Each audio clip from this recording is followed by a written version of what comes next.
So, this is a weird video to do, and I'm kind of realizing this as I'm recording. I'm trying to really get my words together for this video, and I want to say, and what I'm trying to say to you guys is, I've been doing these DSP videos for how long now? Like almost 3 years.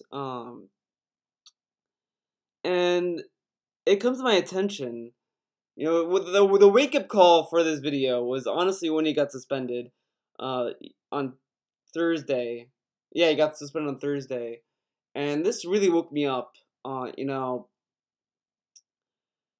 think we have gone too far as detractors. I think we're it's not funny anymore. I used to sit here do videos thinking, oh, this is a blast. I'm trying to put on a face and trying to entertain you guys with videos, but this whole thing with him getting suspended really put things in perspective for me.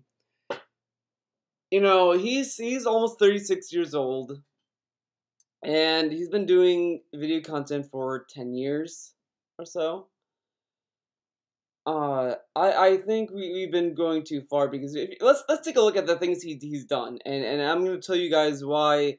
I think a lot of detractors are spinning things against him because DSP is a very innocent, gentle person. He's a misunderstood person on the internets because uh he he lost his job back, when he used to work at this helicopter company. They abused him, to be completely honest with you. The way that I've been hearing about it, it sounds like that he was a misunderstood soul in that company, and they just kind of threw him out, threw him under the bus, and that happens in a lot of people's jobs. And you know, it's something. And DSP is one of these abused people that gets thrown around like he's nothing, and then he starts to wander onto YouTube, and that's kind of where a lot of people kind of got to know him. And I think a lot of his attitude comes from his job being very harsh on him, and I think he takes it out on everyone, and that's very misunderstood. He's a very gentle person. I do live in Connecticut. I lived in the same state as him. Now, his reputation echoed through the state of Connecticut, where there's a convention I usually go to sometimes, and I went to this one convention, and everyone there was really wondering, is DSP ever gonna come to this convention? And his reputation echoed.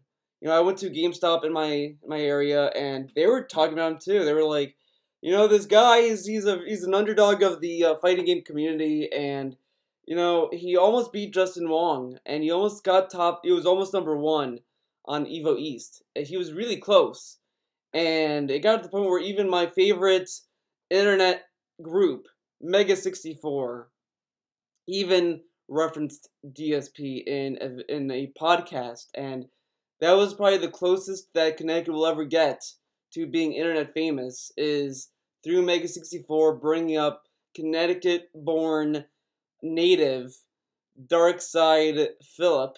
And it's something to really think about.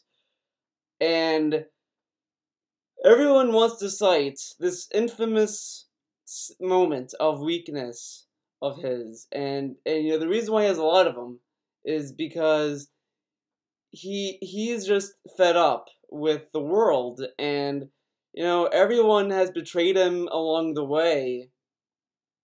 That of course he's gonna be apprehensive because everyone is just a chicken when they talk about DSP, and it's just kind of it's sad that no one has the balls to really face him in real life. No one challenges him in real life when he's there in person. Everyone kind of acts like a chicken, and they run away, or they run to their computers, and you know it's sad. And the other thing that people love to cite now recently, as I was trying to get to earlier, I know, was during the VR chat. The VR chat, this was the darkest era of his YouTube community. This really, on Twitch when he did this, I'm sure there were people in the stream chat that was appalled and shocked at what happened. This kid was in the server, and DSP asked an innocent question. It was completely innocent, asking where to go to the lobby. The kid said this is a private lobby, whatever.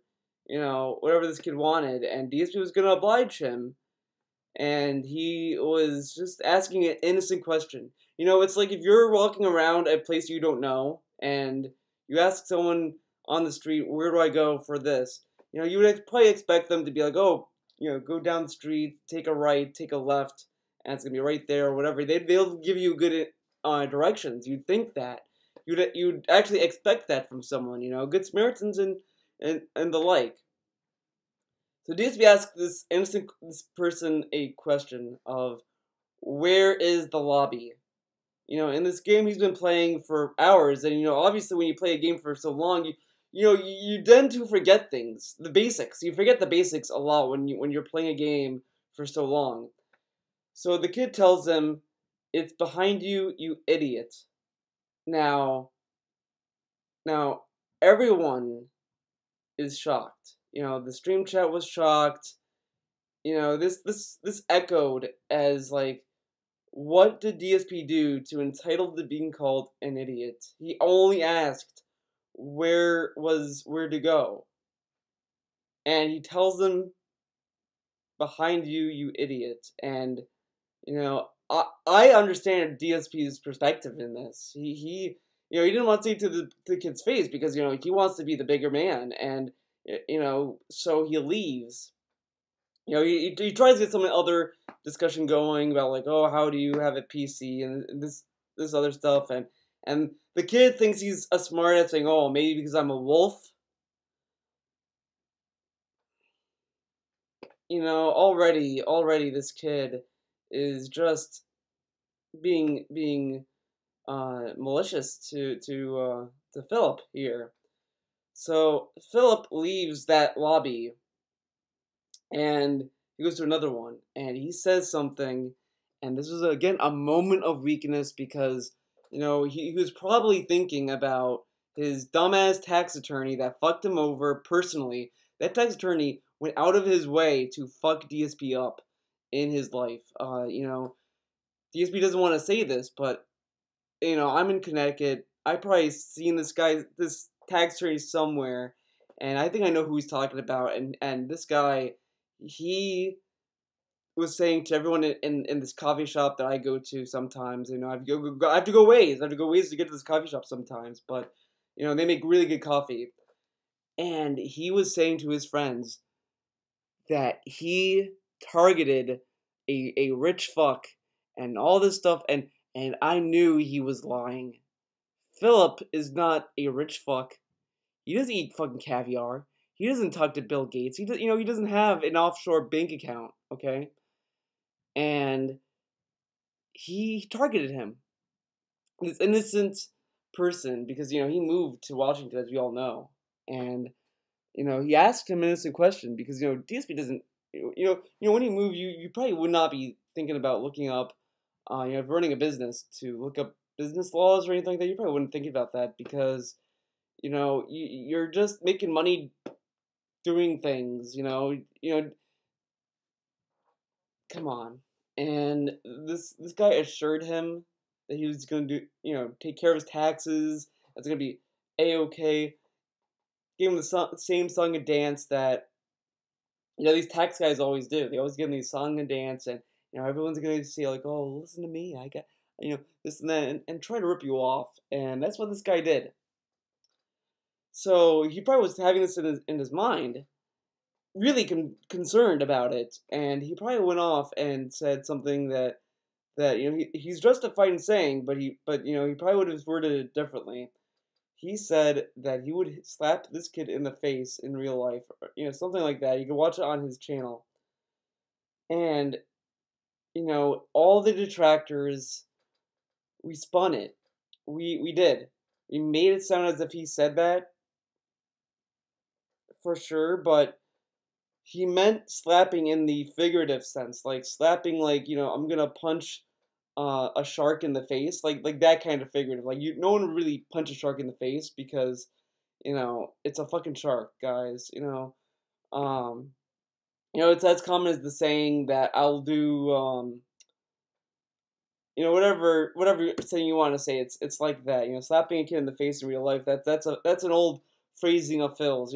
Phil grew up in a different generation than us. We grew up in this PC SJW dictatorship now, where if you say something nasty or mean, being a meanie weenie, um, people are gonna call you out, and that's fucked up. Honestly, I should be able to say whatever the fuck I want to say, and not have to be held accountable for what I say. If I say that you're stupid, you should just be okay with that because that I said that, and you should be okay with that. And if you get angry and you say something back at me, that's too far because now you're censoring me by saying that I'm an idiot for saying that, and that's wrong. It's wrong for you to hold me accountable for the things I say. That's fucked up in a lot of ways. Uh, you know, it's stupid. You should let me say what the fuck I want to say, you fucking retards. I'm tired of this pussyfooting of Theo said that I'm a meanie weenie. Better make a fucking 10-hour video about why a meanie weenie is a derogatory term for weenies or something, and that's fucked up. And that's really what I'm at now with DSP. I think everyone is just trying to silence the guy, and DSP should have every right to say what he says without being held accountable, because he's a very stressed person, uh, and it's 10 years of the world betraying him. I wouldn't be surprised if that the stress got onto Kat, and everyone has also been attacking Kat. Oh, look at her in the video. She doesn't look like she wants to be there. She's looking to God. She's looking to the ground. She's looking away. This and that. But I think the stress of the taxes is rubbing off on her too. I think people saying that she's a horse. Attacking her dead channels. It really took a toll, guys. Saying that you're dating a person that has gout. Guys, gout is a very serious condition. I think honestly, if anyone is making fun of gout, probably would cry forever for having a disease that you could treat or tolerate. You're dumb. Gout is very serious, and snorting is also. That's the other thing. I think snorting is the worst thing that people are making fun of Phil for because he has post-nasal drip. And that's not a fun thing to have because do you think he loves going up to the mic and just ripping a snort out? I mean, that's not really funny, man. And I know he said at one point in a pre-stream that his burps are also uh, a medical condition, and that's not funny either. He has to go into the mic and burp. He has to. It's a medical condition, guys.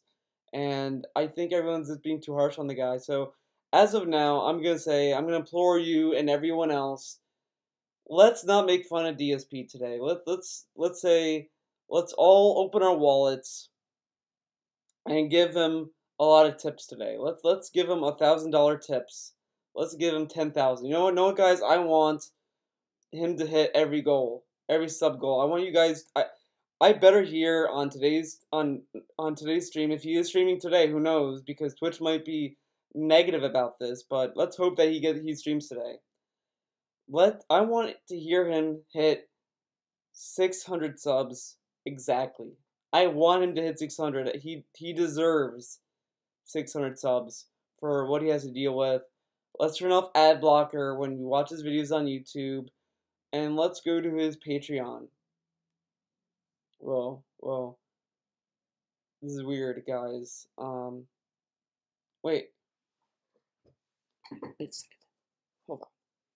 I think I'm getting a call. Huh? Hello, Cleo. How did? What the fuck? Okay, Cleo. I should tell him now. But I'm okay. Okay, Cleo. For you, Cleo. I'll tell you. I'll tell them. I'll tell everyone what you just told me. Okay. All right. Thank you, Cleo. Everyone, that was the Bunlord herself. She wanted to say, "Happy April Fools." I got you again. I know you were sitting here for how long is this fucking video? 15 minutes. You were probably sitting there for 10. Like, holy shit, Theo. This got him. I got you again. I'm just a prankster. Thank you for watching this April Fools. It was a fun one. I got you. I got you guys. And also, I want to say, the last video I uploaded, that part when I was doing the Sonic Chew, I wasn't sure if I was gonna go with with me singing, and I went with that because I said there, like, it's fucking Sonic Chew. It's Sonic Chew, guys. Chris Chan. I was like, it needs this needs to match something, because like it was great. So I do these videos for you. I love them. I love doing these videos. I'm not gonna stop. That was a piece of shit joke for you guys to enjoy.